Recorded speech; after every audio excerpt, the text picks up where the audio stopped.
राज्यात 2 दिवस मोठ्या प्रमाणात झालेल्या अतिवृष्टीमुळे सुमारे 12 ते 14 लाख एकरवरच्या पिकांचं नुकसान झालंय. त्याशिवाय पशुधनाचीही मोठी हानी झाली आहे, अशी माहिती मुख्यमंत्री देवेंद्र फडणवीस यांनी दिली. मंत्रिमंडळ बैठकीनंतर त्यांनी काल माध्यमांशी संवाद साधला.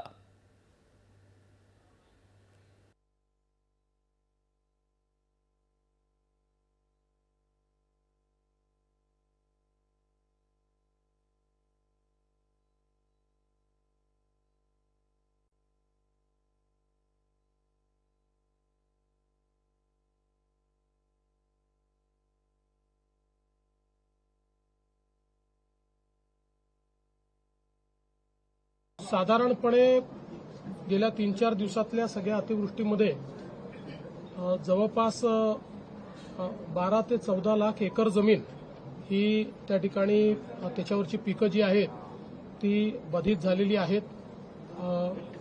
काही प्रमाणात जनावरांचं नुकसान झालेलं आहे.